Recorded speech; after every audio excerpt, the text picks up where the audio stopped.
신혼 입은 두 천사. 사실은 천사 설교하기가 저는 개인적으로 굉장히 까다로운 설교입니다.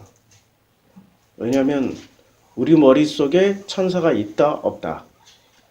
우리 머릿속엔 전부 다 천사를 가지고 있기 때문에 그 천사, 우리가 가지고 있는 그 기대치대로 설교를 하면은 훌륭한 설교자요. 은혜를 받는, 은혜를 주는 그런 설교가 되겠지만 우리 기대치에 완전히 어긋나면은 내가 가지고 있던 어떤 고정, 관념, 지식에서 벗어나면은 참 심각한 토론을 해야 되는 거죠. 토론 정도로 끝나는 것이 아니라 어쩌면은 더 심각한 상황까지도 갈 수 있습니다. 사람은 자기가 가지고 있는 것이 내려질 때, 아, 이게 십자가에서의 죽음이구나, 라고 생각하지 않고, 자기가 가지고 있는 것을 내려질 때, 분하고 억울하고 원통하다고 생각하는 거죠. 내가 가지고 있는 것 중에 최고의 것이 무엇인 줄 아닙니까? 인간이 가지고 있는 최고의 것. 인류가 이 인간이 가지고 있는 것 중에 최고의 가치라고 생각하고 있는 게 뭔지 아세요? 모든 인류가 통틀어서 자기 목숨입니다. 목숨 바쳐 충성하고 목숨 바쳐 봉사하고 목숨 바쳐 섬기고 목숨 바쳐 따랐는데 목숨값을 안 해주잖아요. 그러면 제일 먼저 뭐부터 느껴요? 배신감 느끼죠. 그래서 이 배신감의 표현이 뭐예요? 성경에서 내내 나와요. 배신감의 표현이 뭐죠? 슬피 울어. 이를 가라. 그냥 우는 게 아니야. 어떻게 울어요?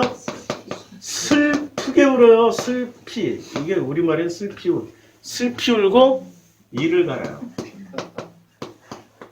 이것만큼 배신감을 잘 설명해주는 단어가 없는 거죠.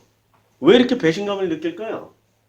자기 목숨값만큼 값어치를 안 매겨준다는 거예요. 누가요? 누가? 예? 아니, 지금 주제는 천사지만 이걸 목숨값을 매겨주고 안 매겨주는 분은 누구세요? 하나님이시죠.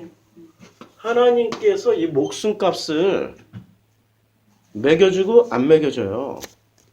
자기 인생을 자기 목숨 바쳐서 살았는데 목숨 바쳐서 살지 목숨 안 바쳐서 사는 인간 또 어디 있어? 하루 종일 놀아도 목숨 바쳐서 노는 거예요. 하루 종일 자기 목숨값만큼 노는 거 아니야. 지금 숨 쉬고 있는 게 다 내 목숨값이니까. 거기까지는 이해가 되죠. 안 놀아도 목숨값이요. 놀아도 목숨값이요. 일을 해도 목숨값이요. 잠을 자도 목숨값이에요. 밥을 잘 먹고 잘 소화시켜도 목숨값이고 밥 잘 먹고 소화가 안 돼서 끙끙거려도 목숨값이야. 살아있는 만큼 내가 숨 쉬는 만큼 무엇을 생각하고 무엇을 행동하는 게 전부 다 뭐예요? 그게 목숨값이에요. 근데 그만한 보상을 받으면 죽을 때 아이 행복하다 하고 죽죠. 근데 목숨값만큼 보상을 못 받고 죽는다면은 죽기 전에 벌써 무슨 행동이 나와요? 슬피 울며 이를 갈아요. 슬피 울며 이를 갈게 돼 있어요. 죽기 싫어가지고. 그래서 제가 임종을 많이 지켜본 사람인데 어떤 사람은 참 행복하게 죽는 분이 계셔요. 진짜 행복하게 죽는 분이 계셔요. 모든 인생을 죽기 전에 모든 인생 다 되돌아보게 돼 있잖아요. 근데 행복하게 감사합니다. 고맙습니다. 하고 평안하게 눈을 감는 분이 있는데 어떤 분들은 다시 살고 싶어. 다시 살고 싶어. 이를 악물어요. 막 그때부터 이를 갈아요. 다시 살고 싶어. 왜 다시 살고 싶을까요? 예. 목숨 바쳐서 살아왔는데 그것이 그렇게 잘못됐고 후회되고 안타깝고 너무나도 힘드니까 다시 가서 목숨값만큼을 다시 만들어 놓고 가고 싶은 거야. 자식 때문에, 남편 때문에, 혹은 자기가 일궈놨던 무슨 사업체 때문에. 어떤 결과물 때문에. 이게 인간이라고. 둘 중에 하나밖에 없어요. 목숨값. 우리의 목숨값은 다 다를까요? 똑같을까요? 무게가 다 다를까요? 똑같을까요? 예. 사람은 사람끼리 서로 다르다고 생각하지만 하나님 보시기에는 똑같아요. 우리는 이런 걸 잊어서는 안 된다고. 이번에 신종 코로나 바이러스 유행할 때 지금 막 유행하고 있잖아요. 저는 그거 피해서 저 남의 길을 걸으려고 광양을 갔어요. 그런데 16번째 확진자 남편이 직장이 광양 포스코였어. 바로 또 이웃집에서 살아. 우리 권사님. 피해서 갔더니 거기에 계셨어. 순천으로 갔더니 그분이 순천에서 쇼핑을 다 했대. 와, 그래서 순천, 여수, 광양 이 일대는 폭탄 맞았습니다. 피했더니 피할 수가 없더라고. 근데 거기 간 이유가 있더라고요. 거기에 정말 갈급하신 분이 우연히 우리가 쇼핑, 우리 이제 권사님 댁에 있으니까 뭐 식료품이라도 사고 휴지라도 사야 될 거 아니에요. 권사님은 계속 이렇게 신세 만질 수 없으니까 사러 갔다가 제가 어느 분하고 이렇게 눈을 탁 마주쳤는데 딱 보니까 나도 어디서 많이 본 분이야. 되게 내가 어디서 많이 본 분 같으면은 그냥 느낌이 이제는 그렇구나. 우리 이 느낌이 와. 그런데 문제는 내가 뭔가를 들고 있어서 얼른 싹 도망갔어요. 쇼핑센터에 가서 뭔가를 샀는데 들키면 안 되는 걸 사가지고 싹 도망갔어. 근데 거기에 제 아내와 우리 주설의 성도와 우리 권사님이 세 분 계셨는데 그분이 큰 소리로 얘기, 정성필 목사님 아니세요? 뒤에서도 뒤통수가 뜨거웠어. 깜짝 놀랐지. 그분하고 같이 성경 공부 계속해서 올린 겁니다. 야, 우연히 간 줄 알았더니 하나님의 필연으로 만나게 되더라고요. 그분이 며칠 동안 그렇게 기도를 했대요. 하나님 정말 살아계시면 해결해 주세요. 이 문제를 해결해 주세요. 사람을 보내든 사건을 일으키든 어떤 거라든지 해결해 주세요. 그분이 첫째 날은 몰랐는데 둘째 날 성경 공부 참석하면서 이걸 깨달은 거예요. 하나님이 사람을 보내셨네. 사람을 보내셨네. 목숨이라는 건요. 누가 다 관리를 하냐면은 하나님이 관리하세요.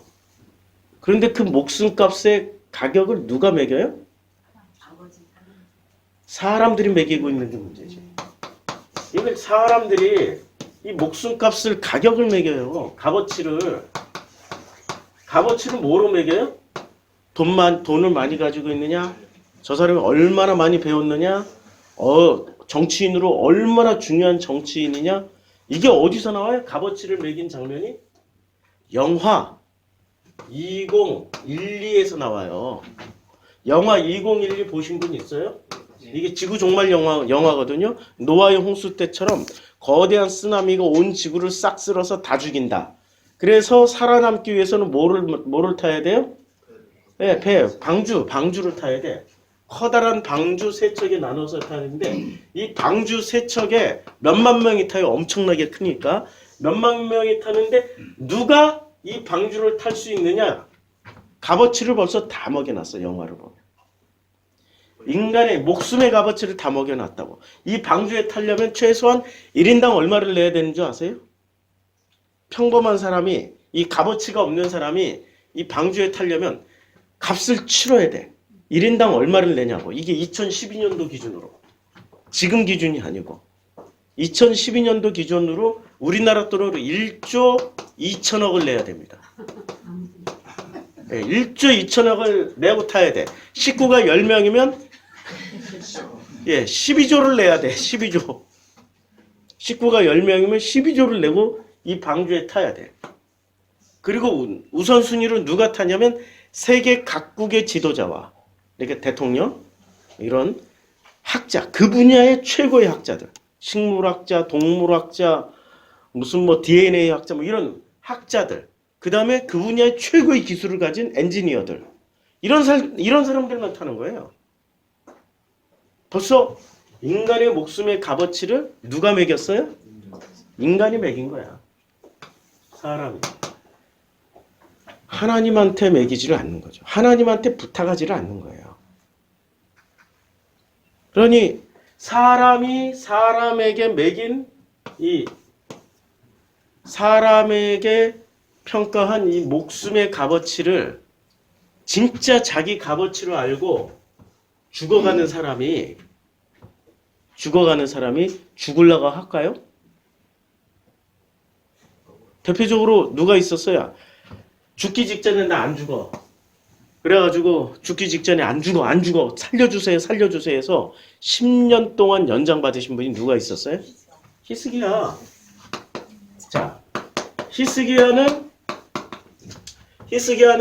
죽기 직전과 이 죽음의 선고를 받은 후가 같을까요? 다를까요? 확실히 달라졌어요. 죽기 전에는 열심히 잘 살았는데 히스기야가 10년 연장받고 나서 결과물로 뭐가 나왔어요? 예? 아니 결과로 어떤 아들을 낳았어요? 이름 알아요? 아들 이름? 히스기야 아들 이름? 예, 므낫세. 므낫세가 어떤 짓을 했습니까? 남유다를 완전히 이 신앙적으로 하나님과 완전히 멀어지게 만든 사람이 므낫세예요. 히스기야의 결과물이 므낫세란 말입니다. 10년 연장 안 하고 죽었으면 므낫세가 안 태어났어. 결과물이 이렇다는 거예요. 그 사람이 자기 목숨 값어치를 놓고 하나님과 거래를 하면은 이런 결과가 나온다라는 거죠. 그래서 죽기 전에 인간은 언제나 죽음에 대한 공포가 있기 때문에 종교는 뭐라고 얘기를 해요? 죽음에 대한 공포가 있기 때문에 죽음에 대한 공포가 있잖아요. 이거는 누구도 경험할 수 없는 거예요. 경험하는 순간 다시는 못 돌아오니까. 경험하는 순간 다시 못 돌아오잖아요. 죽음에 대한 공포가 왜 진짜 큰 공포냐면 죽음을 일단 한번 죽어볼까? 죽어봐? 이런 사람 하나도 없거든. 한 번 죽으면 끝나는 거니까. 미지의 영역이라고. 이 미지의 영역을 가지고 장사를 해먹는 집단이 종교예요. 종교라고. 그리고 장사를 어떻게 해먹냐면은 이 목숨값을 종교가 다 그레이드를 매겨서 점수로 평가해줘요. 어떻게 평가해줘요? 너는 구원받을 목숨이야. 너는 구원받지 못할 목숨이야. 다 평가해주죠. 근데 평가를 뭐로 해줘요? 그나마 건강한 교회는 선하고 아름답고 착하고 옳은 일을 하는 사람들에게 야, 구원받을 만한 목숨이네? 라고 평가를 해주지만 타락한 종교일수록 선하고 아름답고 착한 걸로 자리매김 안 하고 뭐로 해줘요? 목사에게 충성했냐? 교회에게 충성했냐? 11조를 잘 바쳤냐? 이딴 걸로 다 평가를 한단 말이에요. 타락한 종교일수록. 그래서 타락한 종교에 속해 있는 사람들은 끊임없이 뭐를 합니까? 드리고 바치고 섬기고 드리고 바치고 섬기고 드리고 바치고 섬기고 죽을 때까지 드리고 바치고 섬기고 드디어 자기 목숨값으로 구원이라는 걸 얻었어. 그런데 하나님을 떡 만나는 순간 어떻게 돼요? 하나님을 떡 만나는 순간 하나님과 상관없다라는 것을 알게 되니까 슬피 울며 이를 갈아버리는 거죠. 이게 지금 인류사의 패턴 아니에요. 이게 지금 망할 놈의 종교의 패턴 아니에요. 제발 좀 그런 종교는 망했으면 좋겠는데 그런 종교일수록 훨씬 더 커지고 훨씬 더 번창해요. 훨씬 더 부자가 되고. 잠실에 있는 어떤 교회는 처음에 목사님이 개척교회 시작할 때 제일 가난했어. 20년 지나고 나니까 목사님이 제일 부자가 되고 성도들이 다 가난해졌어. 자기 집 가진 사람은 전세로 내려앉고 헌금하고, 전세 살던 사람은 월세로 내려앉고 헌금하고, 월세 살던 사람들은 교회 건축해서 집 방 여러 개 짓고 거기로 들어오면서 전 재산 다 바치고 들어와서 같이 살고. 그러다 보니까 교회가 제일 부자가 돼. 교회가 제일 부자가 아니라 그 여자 목사님이 제일 부자가 됐어. 아들은 세상에 20살짜리가 벤치 몰고 다녀. 더더군다나 장로회 신학대학교 신학생. 와, 그게 10몇 년 얘기예요. 걔는 어디서 놀까 그러면? 벤치 몰고 다니는 얘는 어디서 놀까? 포장마차에서 놀까? 아니면 클럽에서. 그렇죠. 네. 누가 다니고 누가 노는 물이 다르지. 그래서 거기서 만나는 놈들끼리 다 또 벌써 미리 교회를 만들지. 야, 너같이 화통한 사람이 목사면 나 장로 할게. 응? 장로 할게. 거기서 만나는 게. 그게 카르텔을 형성하는 거죠. 그게 바로 솔로몬의 아들 여로보암의 모습이죠. 솔로몬의 아들 여로보암의 모습 아니에요. 목숨값이라는 게, 그러면 그렇게 살던 애들이 막 이빠이 잘 살았어. 그래서 죽을 때 인간이 매긴 값어치로서는 최고의 값어치로 떠나게 된단 말이에요. 그런데 그 죽을 때는 잘 살았어. 막 행복하게 살았으니까 난 아무 후회함이 없어. 감사해. 아멘하고 갔어. 근데 문제는 꼭 누구를 만나야 돼요? 반드시 만나야 될 분이 있어. 이분을 만나. 아버지 하나님을 만나. 그때 그 친구도 어떻게 하게 됩니까? 예, 슬피 울며 이를 갈게 돼 있어요. 슬피 울며 이를 갈게 돼 있다고요. 자, 우리가 제일 중요한 게 성경에서 성경을 전체로 통틀어서 제일 중요한 게 뭡니까? 성경 전체를 통틀어서 제일 중요한 사건 하나를 꼽으라면, 예? 십자가. 그리고 다 얘기해보세요. 예. 이렇게 몰래 숨기지 말고, 말 안 하면 중간만 간다고 생각하지 말고 말을 해야 중간은 가요. 말을 해야. 왜냐면 말 안 하고 중간만 가면 지식적인 동의만 하지만 내가 꺼내는 말에 얼마나 쪽팔리는 수준이 엄청 높을수록 영원히 안 잊어버려요. 머리로 기억하지 말고 감정으로 기억하라고요. 선악. 예. 성경에서 제일 신구약 통틀어서 제일 중요한 사건. 제일 중요한 사건. 모든 원인을, 지금 원인을 말씀하셨고, 십자가나 선악은 다 원인이야. 최고의 열매는 뭐냐? 성경에서 말하고자 하는 최고의 열매. 부활이죠. 부활 사건입니다. 이거 없으면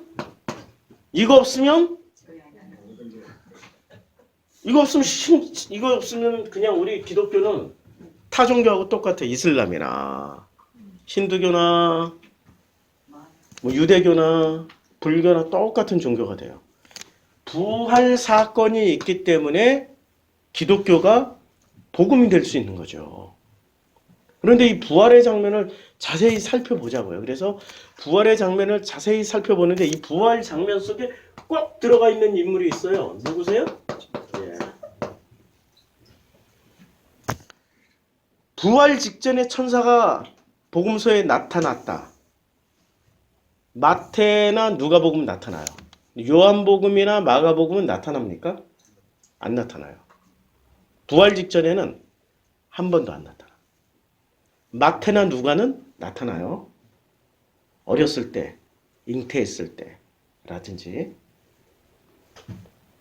그런데 부활하는 그 장면에서 이 천사는 사복음서 공통으로 다 드러납니다. 그래서 부활이 그만큼 천사가 다 등장한다. 그러면은 별표 5개 받은 거야. 무궁화 5개 호텔이고.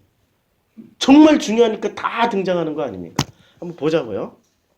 얼마나 중요한지. 일단 하나씩 보자고. 자, 마태복음 28장에 보면 안식일이 다 지나고 안식 후 첫날이 되려는 새벽에 막달 마리아와 다른 마리아가 무덤을 보러 갔어요. 이게 마태복음이에요, 지금. 그런데 무덤을 보러 갔는데 여기에 뭐가 등장하는 게 있어요. 어떤 그 시각적인 장치가 등장을 해요. 큰 지진이 나요. 와, 엄청난 지진이 나요. 그러면은 엄청난 지진이, 큰 지진이라는 게 엄청난 지진 아니에요. 땅이 흔들리고 건물이 무너지고 아마 강도 7, 8, 9쯤 됐을 것 같은. 그럼 역사에 되어져야 되잖아. 역사에 기록되어졌을까요, 이 지진이? 안 기록됐어. 없어. 누가 얘기하지? 폼페우스 화산 터졌잖아요, 그때. 아니, 그때가 정확하게 그날이 아닐 수도 있어. 그러니까 뭔가를 엄청 강조하고 싶은데 그 강조하는 것을 자연재해 혹은 재해, 그 다음에 천재지변. 이게 같은 말이죠? 천재지변으로 지금 누군가의 등장을 지금 묘사하고 있어요. 엄청나게 큰 지진이 났고 그땐 누가 내려와요? 주의 천사가 어디로부터 내려옵니까? 하늘로부터 내려와요. 그리고 하시는 일은 돌을 굴려내고 그 위에 앉아요. 이 문장 하나에서 엄청나게 많은 지금 정보가 들어가 있다는 거 아시죠? 천사를 등장시키기 위해서 어떻게 해요? 천재지변을 일으키고 그 다음에 등장시키는 장면을 보면 마태복음에 얘는 두 번째 하늘로부터 내려와요. 하늘로부터 내려와요. 강림하세요. 강림. 그리고 돌을 굴려요. 엄청 큰 돌이니까.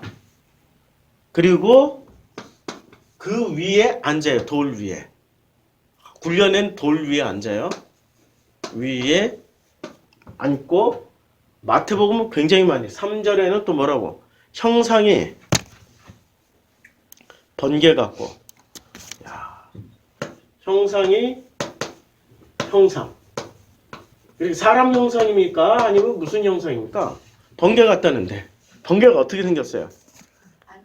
번개는 모양새를 우리가 규정할 수 없어요. 지구상에서 인류 역사에 몇만 년 동안 번개가 쳤는데 번개 모양은 다 똑같지가 않아. 아시죠? 그냥 우리가 번개 하면은 대표 형상으로 요것만 기억하고 있는데 요렇게. 이거 번개 모양이 아니라고. 그냥 번개 모양을 단순화시킨 어떤 그 대표 로고일 뿐이지 실제 번개는 다 틀려요. 모양이 규정할 수 없어요. 이렇게 규정할 수 없어.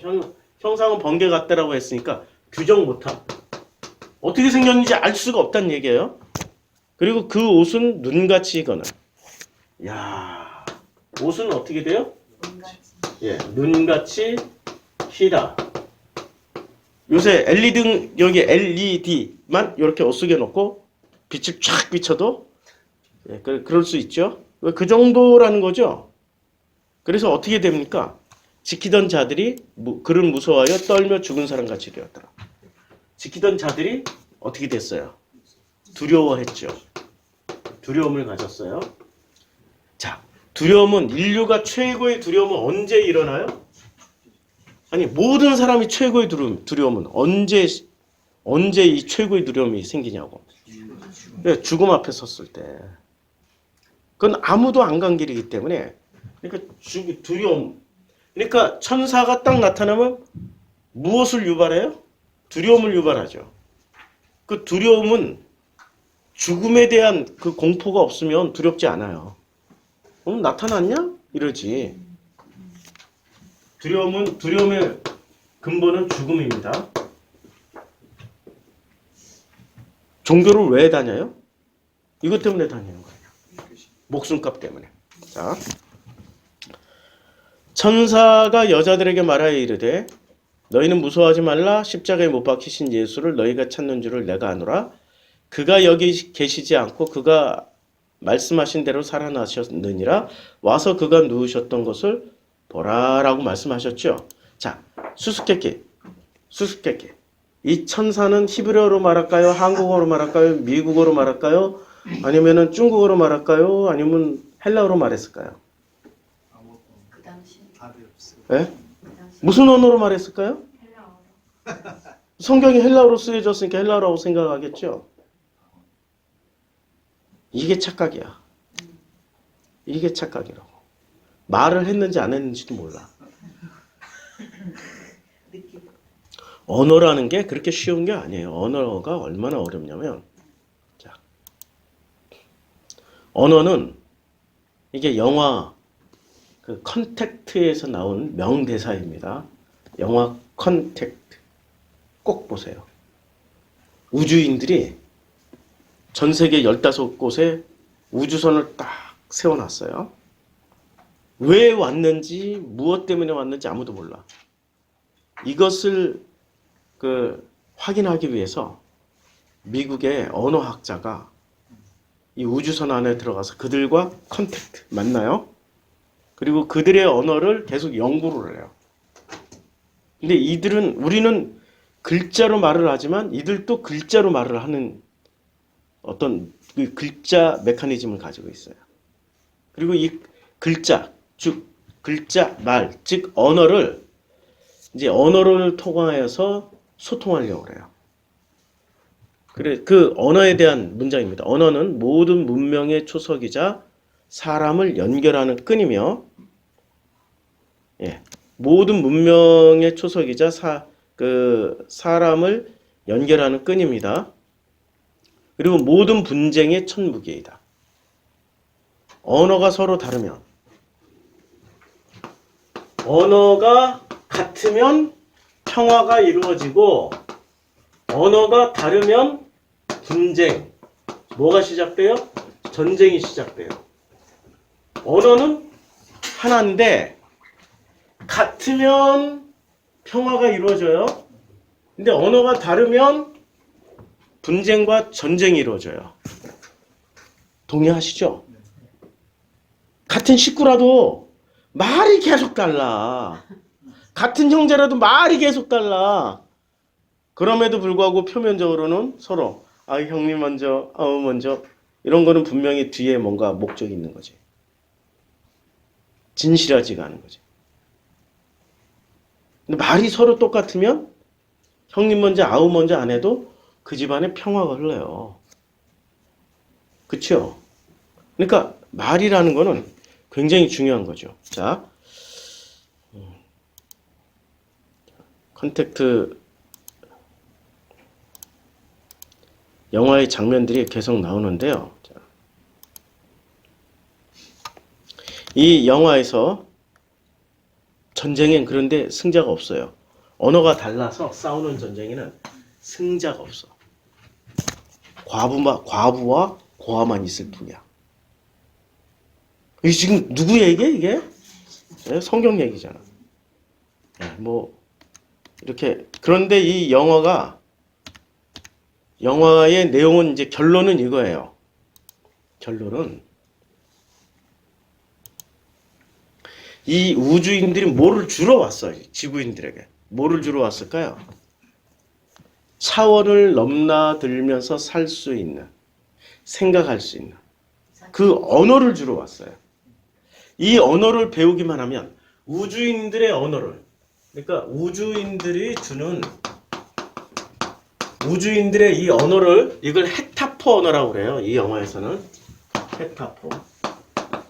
헤타포라는 언어를 배우면 이 언어를 사용하는 순간 과거, 현재, 미래를 다 자기 인생 내에서의 과거, 현재, 미래를 동시에 깨닫게 되는 거예요. 그러면 인류는 행복할까요? 불행해질까요? 불행하지. 왜요? 내 미래를 다 알아버리면 무슨 희망으로 살아? 나는 평생 부자가 되려고 했는데 죽는 순간을 보니까 거지로 죽어. 그럼 못하러 살아?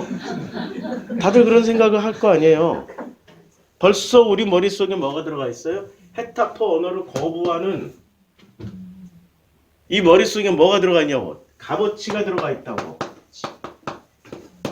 이 값어치가 들어가 있다고. 무슨 값어치?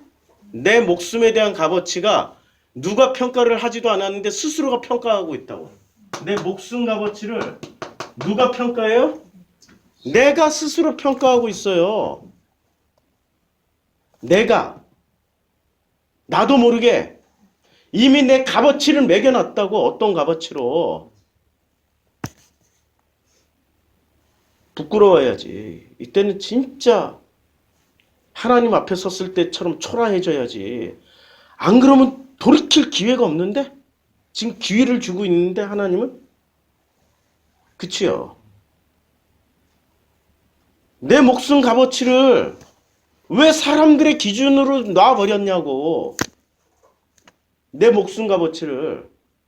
하나님의 눈높이까지 올라가 있으면 살아도 감사, 죽음을 맞이해도 감사 아니에요? 맞잖아요. 헤타포 언어를 거부하는 이 대단한 언어 아니에요. 받고 싶잖아요. 이것만 받으면 돈 버는데. 돈 벌잖아. 미래 일 다 알 수 있고 과거를 다 알 수 있으니 그야말로 뭐 1년만 벌면은 크루저 사가지고 나 혼자 그거 타고 전 세계 일주한다. 아니면 전용 비행기 사가지고 전 세계 일주한다. 안 그래요? 특히 1년, 딱 1년만 그 권한을 주신다면은 선거 때. 대통령 선거 때 말고 총선 때. 제일 많이 나올 때. 1인당 뭐 한 1억씩만 싸들고 나오라고 그래도 그게 벌써 얼마야. 걔들은 1억 가지고 오지만 재벌들은 얼마를 가져오겠어, 소문나면. 걔들만 오겠어. 전 세계에서 다 오지. 1년 동안 이빠이 땡기면 저 최소한 2012에서 나오는 이 방주를 탈 수 있는 돈은 만든다고.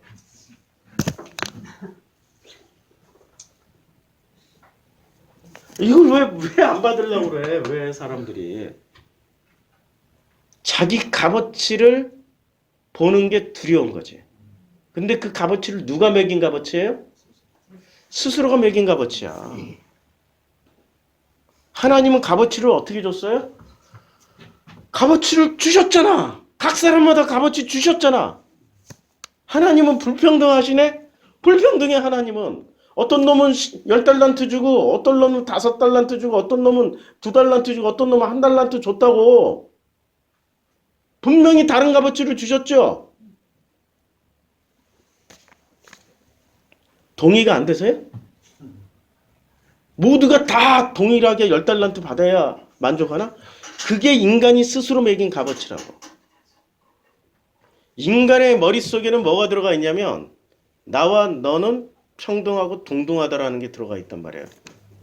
하나님 보시기엔 다르다고. 하나님의 형 모난돌이라고. 자, 성전을 지을 때 모난돌로 지으라고 그랬어요? 아니면은 다듬은 돌로 지으라고 했어요? 어디 지울 데가 없네 지금. 그래. 헤타포 언어를 지어야지. 성전의 기초석을 뭐로 놔요? 성전을 지을 성전 건축용 돌은 그냥 다듬지 말고 놓으라고 그랬어. 다듬지 않은 돌. 그런데 솔로몬은 돌을 전부 다 어떻게 해서 성전 지어버렸어요? 다듬었어. 아예 채석장에서부터 다듬었어. 다듬어서 규격화 시켜가지고 다듬은 돌로 성전 지어버렸다고요. 다듬었다, 다듬지 않았다가 무슨 차이가 있어요?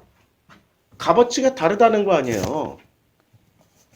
다듬지 않은 거는 값어치가 다르지만 다듬은 돌은 값어치가 같다고. 그래서 인류사를 보면 전부 다 하나님과 대적할 때는 뭐를 쌓아요? 다듬은 벽돌로 뭔가를 만들고 있잖아. 벽돌은 귀격품이라고. 바벨탑 쌓을 때 벽돌. 출애굽 직전에 바로 밑에서 벽돌, 에녹성 쌓을 때 벽돌, 솔로몬 성전 쌓을 때 벽돌, 다 다듬은 돌로 다듬은 걸 규격품으로 만든다고요. 이렇게 규격품이 돼야 안심이 돼. 왜냐하면 나 혼자 나만 이상하네, 나만 미운 오리 새끼야? 이거 두려워한다고 인간은.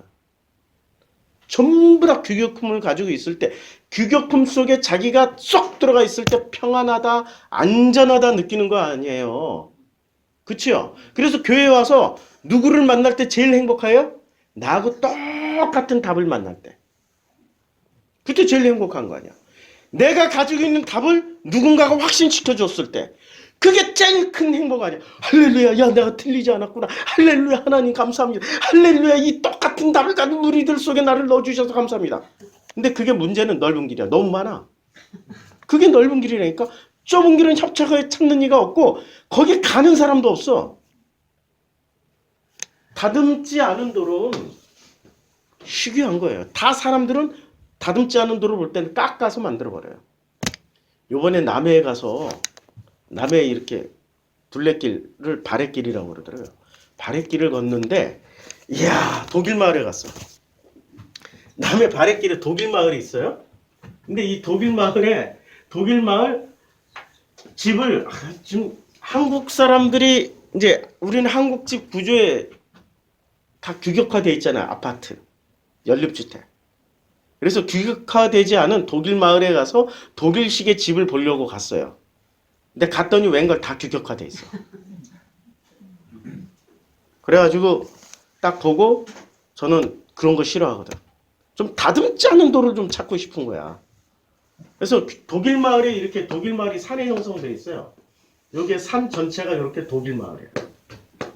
독일 마을이고 산 밑에가 이제 그냥 원래 살던 원주민들 마을인데, 야, 원주민 마을에 갔더니 제가 사진 많이 찍어가지고 왔어요. 중학교 이름이 무슨 중학교 이름이? 예, 물건 중학교예요. 물건 중학교. 근데 교회 이름이 물건 교회야. 야, 이게 전부 다 물건이네? 그리고 동네가 담을 쌓았는데 규격화된 돌로 쌓은 게 아니라 그냥 주워다 탁탁탁탁 쌓아놨어요. 얼마나 아름다운지. 야, 이 동네 진짜 물건이네? 하고 저는 거기서 감동을 받았어. 야, 물건이네. 왜 물건이라고 이름을 지었을까? 하고 찾아봤더니 동네 이름 자체가 물건이야, 물건이. 물건이라서 물건이라고. 독일 마을에 식상한 사람들은 물건이를 가서 그 동네 길을 걸어보세요. 집집마다. 담이 얼마나 예쁜지. 규격화되지 않은, 다듬지 않은 돌로 척척 올렸어요. 시멘트도 안 바르고. 제주도의 돌담처럼 바닷가니까. 그런데 우리는 의심을 하잖아. 이렇게 쌓아놓으면 바람, 태풍이 심하게 부는 동네인데 안 무너질까? 그게 더 질기대. 다듬은 돌은 그냥 빈틈이 없으니까 다 맞아서 무너지는데, 그건 슝슝슝슝 바람이 빠져나갈 자리가 있으니까 안 무너진다는 거죠. 그렇죠? 우리는 희한하게 정답을, 내가 가지고 있는 답과 똑같은 답을 만날 때 안심을 한다고. 나하고 똑같은 답을 가지고 있는 사람을 만나는 목표를 세우지 말고, 내가 그 하나님을 만나면 내가 답을 가지고 있든 안 가지고 있든 그때부터 그게 안심이 돼야 되는 거 아니에요. 그렇잖아요? 헤타프 언어라는 게 그런 거라고. 영화에서 나왔던 헤타프 언어. 우주인과 우리가 만났을 때 우주인이 하는 말을 우리는 전혀 못 알아듣지, 우리가 하는 말은 우주인이 다 알아듣고 있더라고요. 그리고 우리의 글자가 엄청 훌륭한 글자인 줄 알고 우리가 만들어 놓은 글자와 우리가 만들어 놓은 언어로 얘기를 하는데 그들은 이미 다 알고 있어. 우리가 말하기 이전에도 알고 있었고 말하고 난 후에도 다 알고 있어. 왜냐면 그 사람들은 헤타프 언어를 쓰고 있기 때문에. 근데 누가 못 알아듣는 거예요? 우리가 못 알아듣는 거예요. 자, 천사대. 이제 마태복음에서 설명한 천사대로 하면 이 사람들은 어디서부터 왔어요?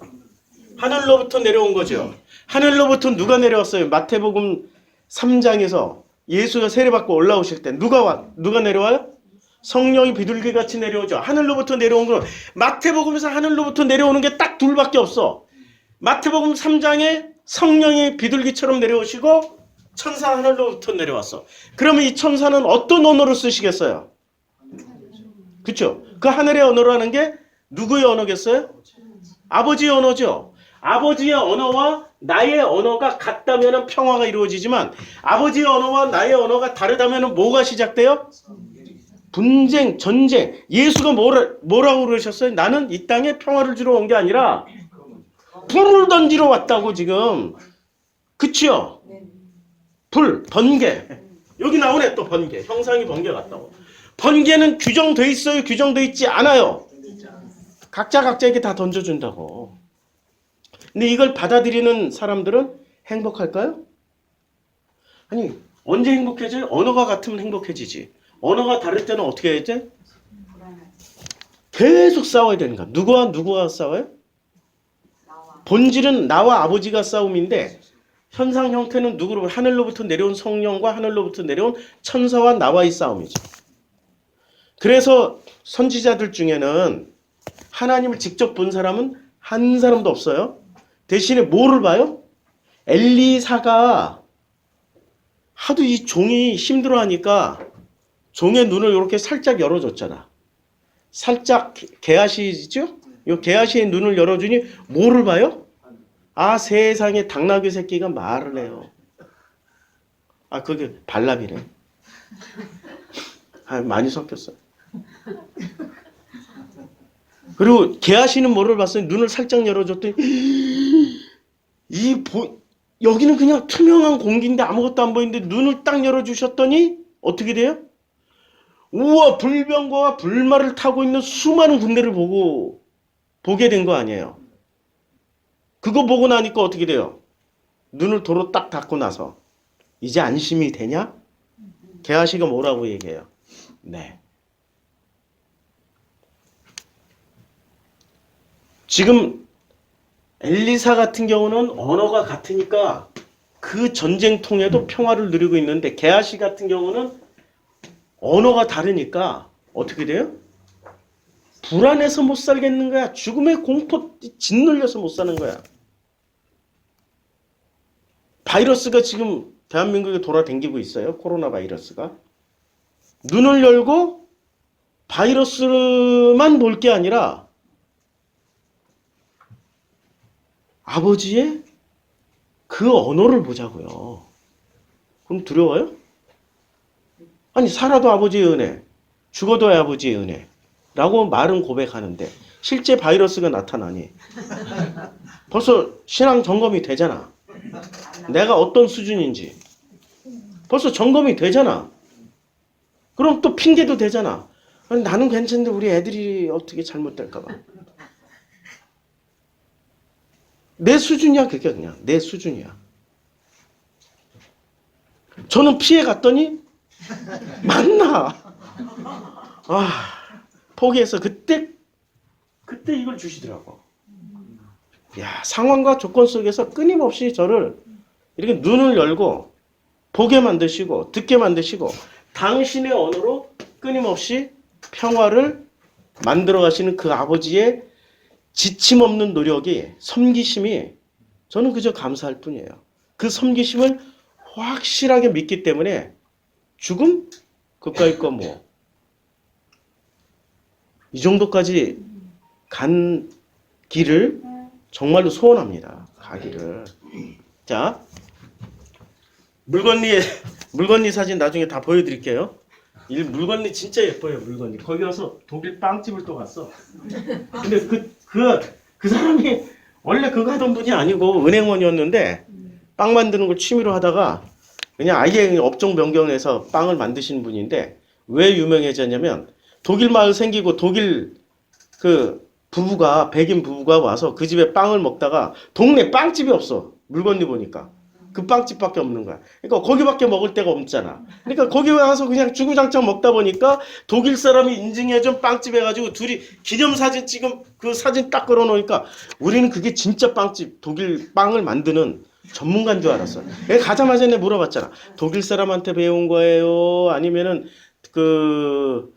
이게 스스로 이게 빵을 연구해서 독일 빵을 만들게 된 거예요? 그랬더니 어떻게 대답을 한 줄 아세요? 독일 분들이 오셔가지고 독일 빵을 자꾸 내가 만든 빵을 먹고 기분 좋아하시고 편안해 하시니까 빵집 이름을 독일 빵집으로 이렇게 딱 붙일 만큼 자신감이 생겼어요. 먹어보니 빵 맛 더럽게 없어. 커피도 엄청 자기 자신이 막 커피의 전문가라고 딱 먹어봤더니 야, 커피 콩을 볶을 줄은 몰라. 커피 콩 잘 볶으려면요. 잘 볶는다 못 볶는다 기준이 어디 있냐면 잘 볶으면 겉에도 안 타고 속까지 익혀야 돼. 그런데 커피 콩은 그렇게 익히기가 불가능해. 속까지 익히려면 희한하게 이 커피 콩은 속까지 익히려면 초보자는 반드시 겉을 시커멓게 태워야 돼. 그거 쉽지가 않아요. 그렇게 볶는 기술이 진짜 전문가거든. 무슨 커피를 맛있게 우려 이렇게 따라주는 사람이 전문가가 아니라 커피 콩 볶는 거부터. 근데 벌써 딱 첫 모금에 아이씨 겉에 다 시커멓게 태웠네. 그런데 본인은 엄청 프라이드와 자부심을 가지고 있어 막. 엄청 프라이드와 자부심을 가지고 있고 확장 이전까지 했어. 사람들이 얼마나 많이 찾아오는지 소문이 나가지고. 그런데 그분의 실제 빵 맛이나 커피 맛을 저는 그거 보고 평가하지 그분의 이 입담 가지고 평가하지 않는다고. 근데 그분이 얼마나 말씀을 잘하시는데 에너지가 넘쳐가지고 말을 너무너무 재미나게 예, 거기에 남자들과 여자 셋이 있었는데 근데 귀 얇은 남자놈도 하나 있었어. 전부 다 듣고 그 말을 듣고 뇌 구조가 어떻게 되냐면 뇌 구조가 자기가 바뀌어. 그 말을 듣다 보니까 진짜 맛있게 느껴져. 엔돌핀이 막 돌아. 이미 먹기도 전에 엔돌핀 돌았어. 뭐 먹기 전에 이미 세뇌 당해가지고 이미 다듬은 돌로 다 바뀌었다는 얘기죠. 벽돌로 다 바뀌어버린 거야. 그 말에 의해서. 종교가 그런 기능을 한다고. 물건 내에도 종교가 있었어. 그 교회가 종교가 아니라 빵집 사장님이 종교인이었어. 이미 종교적인 말을 하니까 종교적인 말에 감동을 받으신 분들이 의미부여를 하다 보니 그 빵을 먹기도 전에 이미 맛있었고 먹고 난 후에도 맛있었고 먹고 나니 더 행복해졌어. 그런데 그 행복이 언제 깨져요? 하나님 앞에 서는 날 깨져버린다고. 나는 그냥 계속 그 다음부터 툴툴툴툴 거리는 거야. 아 이게 뭐가 맛있냐고. 아 이게 무슨 커피냐고. 아무리 얘기해도 이미 이분들은 세뇌당했어. 귀가 얇은 그놈도 세뇌당했어. 자기 정체들이 다 드러났는데도 끝까지 그 말씀을 붙잡고 맛있다고 믿고 싶은 거야. 그냥 준수하다 맛이. 그렇게 맛있는 독일빵, 유럽빵 아니다. 제가 전 세계 여행을 해서 빵 맛은 알아요. 커피 맛과 빵 맛을 알아. 전 세계를 여행을 했지. 2년 동안 전 세계를 다 다녀봤잖아. 자, 종교라는 건 끊임없이 뭔가를 주입을 해요. 주입을 시키는데 뭐를 만들어요? 벽돌. 그럼 벽돌이 된 우리는 벽돌처럼 규격화된 우리는 하나님은 규격화돼 있을까? 이거 빼고 이제 하나님은 규격화돼 있을까? 안 됐어. 우리가 규정할 수 없는 분이잖아. 모양도 형태도 외모도 그분의 마음의 깊이도 아무것도 몰라. 맞죠? 규정할 수 있어요? 없어요. 근데 우리가 벽돌화돼 있는 심성을 가지고 그런 뇌구조를 가지고 그분을 만나면은 알아들을까? 못 알아듣죠. 못 알아듣죠. 못 알아듣는 순간부터 뭐가 시작됩니까? 분쟁과 전쟁이 시작되는 거예요. 우리가 끊임없이 분쟁과 전쟁, 싸움이 끝나지 않는 이유는 못 알아들으니까. 알아들으면 그때부터 뭐가 시작되는 거죠? 예, 그때부터 평화가 시작되는 겁니다. 자, 저 써놓은 얘기가 있는데, 아이고, 어디다 써놨는지 하도 많이 써가지고 제가 쓴 글도 못 찾겠네. 제가 쓴 글도. 이건가? 자, 여기 있네요. 저 요약해 드릴게요, 그냥. 세상 모든 철학자들과 종교인들, 막 학자들이 다 연구를 했어요. 도대체 이 고통의 근원은 어딨냐고. 그랬더니 제가 그런 책들을 다 읽어본 결과 책임론으로 설명하거나 열심론으로 설명하거나 신비주의로 설명하는 게 대표적이에요. 고통을. 그런데 성경은 이렇게 말씀하십니다. 누구의 책임도 아니다. 그 고통의 근원은. 누구의 책임도 아니에요. 당연히 괴로울 것이라고 이야기를 하십니다. 말씀하세요. 전도서에서 이렇게 말씀합니다. 마음을 다하여 지혜를 써서 하늘 아래에 행하는 모든 일을 연구하며 살필즉 이는 괴로운 것이니 하나님이 인생에 주사 수고하게 하신 거죠. 그러니까 고통과 괴로움을 누가 주셨어요? 하나님이 주셨어. 자, 고통과 괴로움을 하나님이 주셨어. 그런데 하나님이 여기서 뭔가를 주셨어요. 하나님께서 언어가 아니라 하나님께서 우리에게 무언가를 주셨어. 그런데 그 하나님과 나의 구조가 하나님의 말씀을 알아듣고 이해할 수 있으면 이건 뭐가 돼요? 평화가 되지. 못 알아들으면 그때부터 마음도 통하지 않고 못 알아들으면 어떻게 돼요? 그때부터 고통 근원, 전쟁이 시작되니까 고통, 괴로움, 이 모든 것이 되는 거죠. 멀리 있는 게 아니라 하나님한테 문제 있어요? 나한테 문제 있어요? 나한테. 책임론이네? 결론은 책임론이네? 여기에 책임론. 그런데 그 종교는 그 책임론을 누구한테 얘기를 해요? 나한테 있지 않고 사탄한테 있다라고 그러잖아. 마귀한테 있다라고 그러잖아. 다른 존재에게 책임을 전가시켜 주잖아요. 죄악 때문에 그렇다고 그러잖아.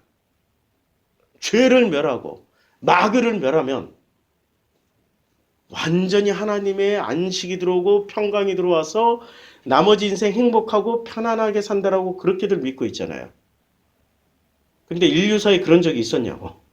죄를 멸하고 모든 걸 다 마귀를 멸했어. 근데 성락교회 가면은 성락교회에서 뭐를 멸해요?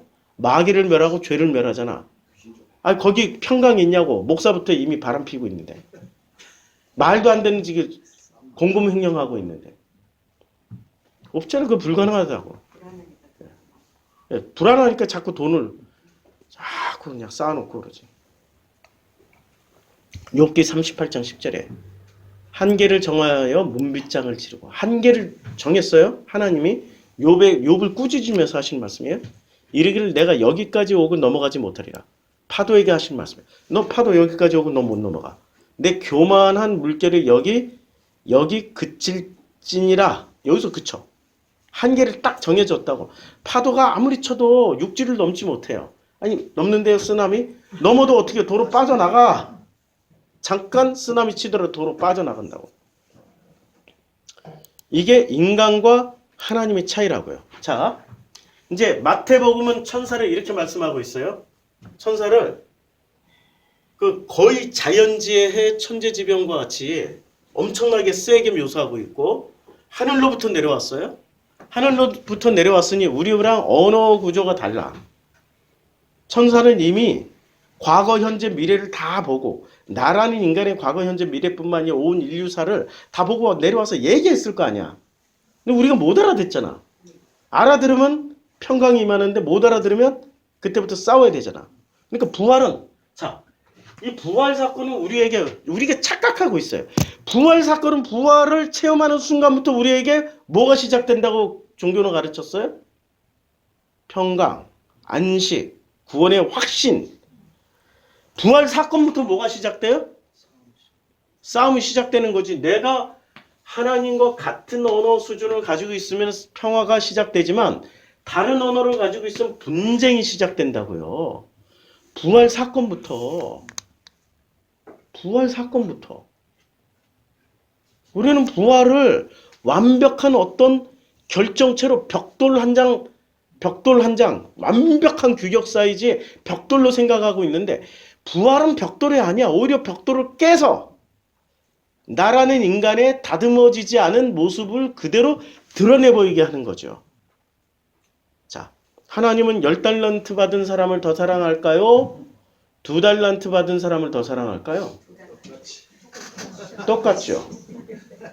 근데 한 달란트 받은 사람은 사랑하지 않으셨어요. 왜요?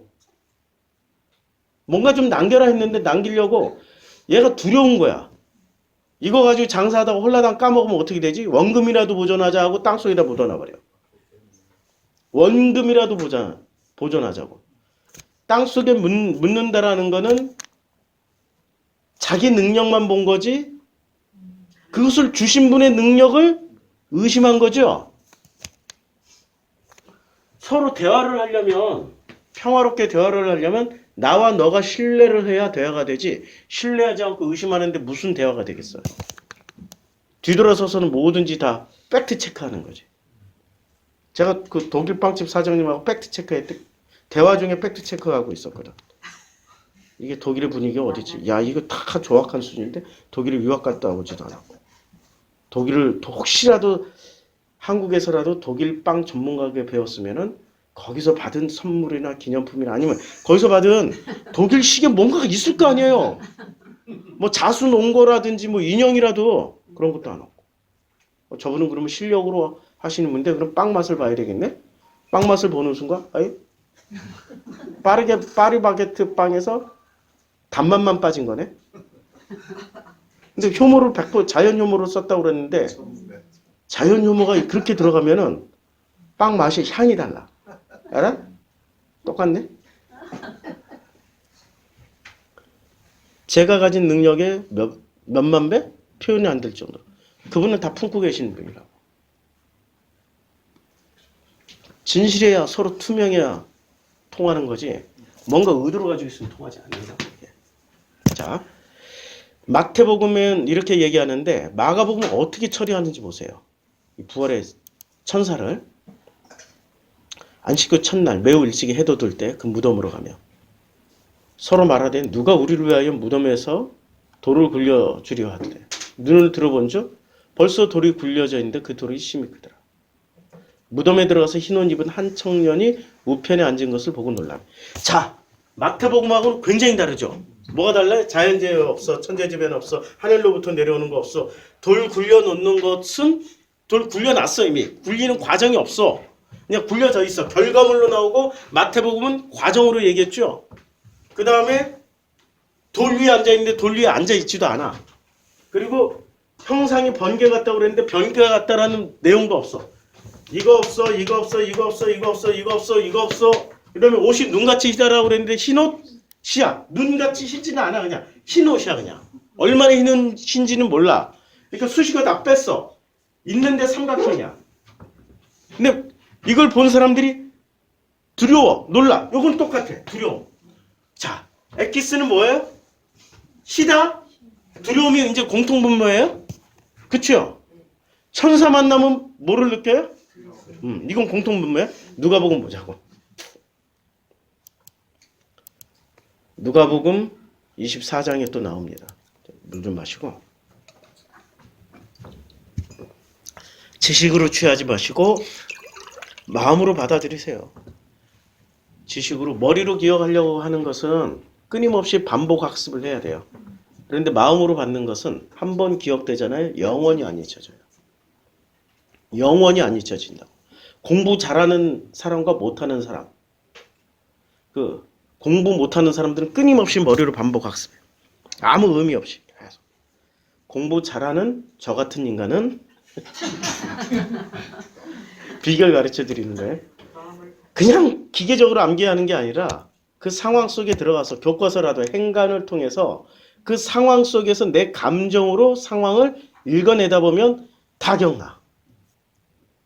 가끔 어떤 분이 깜짝 놀라요. 뭐 목사님은 어떻게 영화를 봤는데 그 장면 다 기억을 하시냐고. 그래서 설명해 드렸어. 머리로 기억하는 게 아니라 그 상황 속에서 그 영화에 똑같이 들어가서 인물에 대해 그 상황을 느끼다 보니까 이선균이가 기생충에서 커피잔 들고 뒷자리에 앉아서 이렇게 탁 들고 가는 거야. 코너링이 좋으시네요. 물이 얼마나 흔들리는지 물의 각도로 보면서 얼마나 좋은 최적의 기사인지를 물의 흔들림으로 파악을 하는 거란 말이에요. 그럼 어떻게 다 기억하냐? 그 상황 속에 들어가서 운전기사의 마음으로 그 이선균이 사장을 보니까 아, 욕이 나오잖아. 이런. 자, 자기는 사람은 뭐 누구나 다 똑같다고 생각해요. 얘기해놓고 다 테스트하잖아. 난 테스트 안 해요. 막 말은 해놨지만 다 테스트하잖아. 얼마나 앞뒤가 안 맞아. 그러니까 이 감정으로 그 상황을 봐버리니까 그냥 감정 안에서 기억이 돼버리는 거예요. 머리로 기억하는 거는 무지 불편해요. 계속 반복 학습해야 돼. 그러나 마음으로 기억하는 거는 기억력이 엄청 오래 갑니다.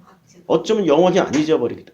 하나님 만나면 우리 머릿속에 있는 것을 들여다볼까요? 내 마음속에 있는 걸 들여다볼까요? 그렇죠? 그래서 무서운 거예요. 그래서 무서운 거예요. 자, 이제 누가복음 향품을 가지고 왔는데 머리에 돌이 무덤에서 굴려 옮겨진 것을 보고, 굴려 옮겨진 거, 여기 돌이 무덤에서 굴려 옮겨진 거, 자, 여기 삼각형 여기까지 굴려 옮겨졌고, 들어가니 예수의 시체가 보이지 아니하더라. 이로 인하여 근심할 때 문득 찬란한 옷을 입은 두 사람이 곁에 섰는지라. 찬란한 여기에 형상 번개 눈같이 있더라. 요건 똑같아. 그리고 여자들이 두려워 얼굴을 땅에 대니, 엄청 얼마나 두려웠으면 땅에 대. 이 두려움, 이거는 지금 마태, 마가, 누가까지 공통분모예요. 나머지는 동그라미거나 세모예요. 자, 그 다음에 누가복음 다음에 요한복음이죠. 그리고 천사라는 말은 마태만 얘기하고 있어요. 여기는 마가나 누가는 사람, 흰 옷 입은 사람이라고 얘기했어요. 사람. 달라요 지금. 마태만 지금 현재 마태만 천사라고 그랬고, 마가나 누가는 흰 옷 입은 사람이라고 그랬어요. 이렇게 성경이 달라? 그럼 성경이 틀린 건가? 이런 거 가지고 또 따지는 이 멍충이들이 있어. 문자가 다르잖아요. 여기 사람이라고 여기는 천사라고 그래. 그러니까 성경이 틀렸다고 그래서 성경 폐기 처분해야 된다고. 믿지 못할 말씀이라고. 이렇게 또 따지고 드는 참 멍충이들이 있어요.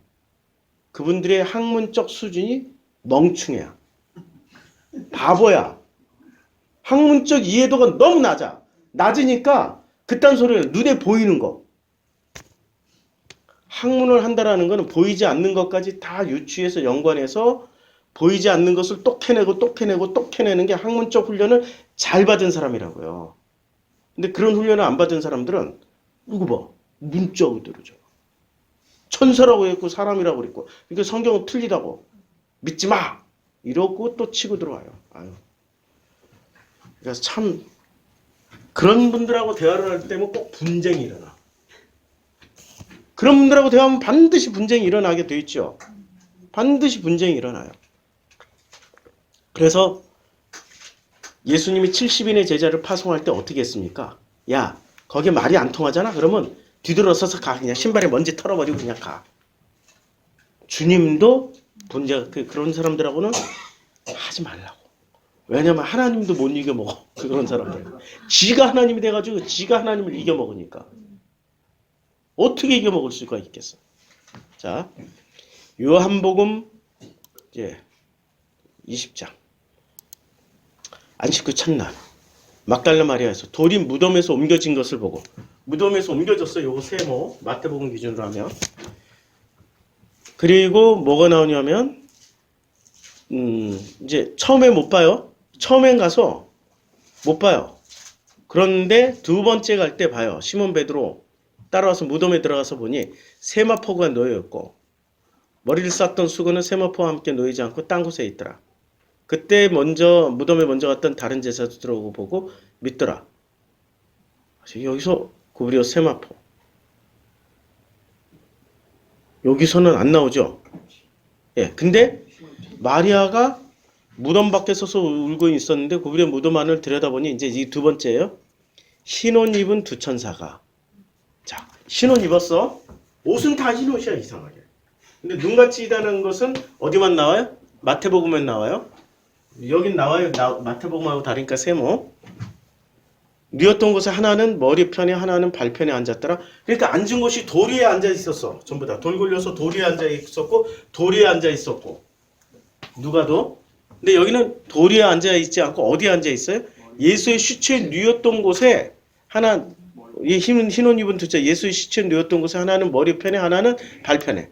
둘이 머리와 발편에 서로 나누어서 거기에 앉아 있었던 거야. 야, 이렇게 성경이 다르면 성경 믿어야 될까요? 말아야 될까요? 믿어야 될까요? 말아야 될까요? 예? 예. 저기 멍충이들은 안 믿는다고 할 거야. 근데 그 이면의 행간을 찾아가는 사람들은 이럴 수밖에 없다라는 걸 알아요. 나중에 창세기 할 때 다 설명해 줄게.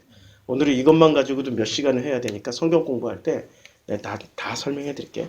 천사들이 이르되 여자여 어찌하여 우느냐? 이르되 사람들이 내 주님을 옮겨다가 어디 두었는지 내가 알지 못하나이다. 이 말을 하고 뒤로 돌이켜 예수께서 서 계신 것을 보았으나 예수이신 줄을 알지 못하더라. 근데 여기서 신기한 게 마태, 마가, 누가에는 공통적으로 뭐가 나왔어요? 공통적으로 뭐가 나왔냐고. 두려움이 나왔죠. 그런데 이 여자들은 두려운 장면이 나와요? 안 나오죠? 근데 마태, 마가, 누가에 없는 장면이 하나 나와요. 상황 속에서 무슨 장면이 나와요? 마리아는 무덤 밖에 서서 울고 있더니 울면서. 그래서 여자여 어찌하여 우느냐? 그치요? 마리아 무덤 밖에서 울고 있더니 울면서 그리고 어찌하여 우느냐? 이 울음이라는 걸 어찌하여 예수께서도 어찌하여 울며 누구를 찾느냐? 우는 거야. 운다고. 이게 얼마나 중요한 지금 장면인지 아시죠? 울기 때문에 뭐가 통해버린 거예요? 이 언어가 통해버린 거라고. 100마디 말보다 한 방울의 눈물이 설득력이 있잖아요. 우린 끝까지 말로 설득하려고 그래. 엄마가 이상한 놈 아들, 딸 중에 그냥 울면 돼. 그 앞에서. 바꾸고 싶으면 울어. 그냥 붙잡고 울어. 때리지 말고 울어. 큰 소리 치지 말고 울어. 욕하지 말고 울어. 계속 울어. 말해봐야 소용없을 때 계속 울어 그냥. 그럼 어떻게 돼요? 어느 순간 걔가 바뀐다니까. 지금 운다라는 이 상황은 말로 운다. 눈물이라는 거는 눈물 한 방울에 말에 언어가 몇 개가 들어가 있을까요? 한 방울의 눈물에 그 사람의 전 인생의 언어가 들어가 있다고. 진심으로 흘리는 그 한 방울의 눈물에는 그 사람의 전 인생 삶이 담겨 있다고요. 말로 설명하려면 전 인생을 풀어내야 돼. 그래서 엄마가 어렸을 때는 말이야 이렇게 살았고 이렇게 살았고 이렇게 살았고 그래가지고 이렇게 살았다가 이렇게 20대가 돼가지고 이렇게 살았고 이렇게 살았고 이렇게 살았는데 너처럼 안 살았다고. 그거 풀어내는데 20년 걸린다고. 그런데 20년 동안의 인생이 아니라 지금 나이 50쯤 되었으면 50살의 인생을 다 담은 눈물 한 방울로 마음이 통해버리면 그 다음부터 두려움이 와요 안 와요? 안 오지.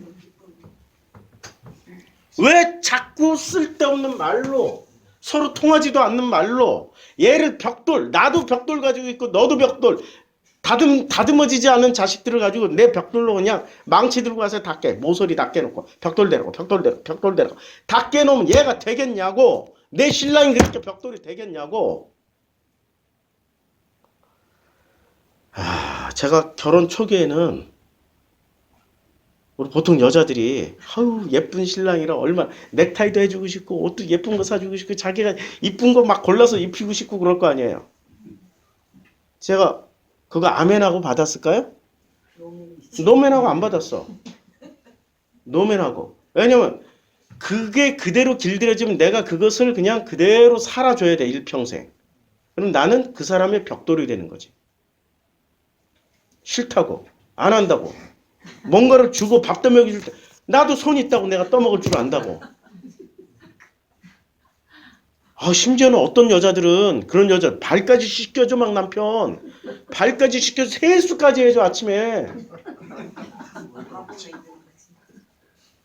지가 섬기는 기쁨으로 자기 힘이 있으니까 그걸 사랑이라고 착각하는 거예요. 아니고 사랑은 싫다고 하는 것을 받아주는 거예요. 받아주는 거라고. 그러면서 왜 저 사람이 싫어할까 하고 마음이 통할 수 있게 끊임없이 그 사람의 마음속에 들어가서 연구를 해야지. 마음을 자꾸 들여다봐야지. 그렇잖아요? 그런데 이제 거꾸로 생각해 보니까 싫어. 아니 안 한다니까. 씨 나는 손이 없냐? 내가 할게. 내가 골라. 인터넷에서 사지 마. 내가 직접 가서 고르는 즐거움을 나한테 주라고. 이런 얘기를 듣는 젊은 아내는 얼마나 상처가 많이 될까? 얼마나 그렇게 말할 때마다 분쟁이 되고 전쟁으로 이루어지고 얼마나 두려움이 심할까? 통하지 않으니까. 근데 그 모든 상황을 한 방에 종식시킬 수 있는 거는 눈물 한 방울이야. 결국엔 제주도 가서 내가 나이 먹어서 그렇다고 하고 울리니까 그 한 방의 눈물로 용서를 해서 탁 품어줘. 근데 며칠 갈지는 몰라. 할 수 없잖아요. 거기까지지. 그리고 또 울어야 돼. 근데 문제는 내 눈물만 보여줬지 상대방의 눈물을 안 봤기 때문에 나도 반쪽알이야.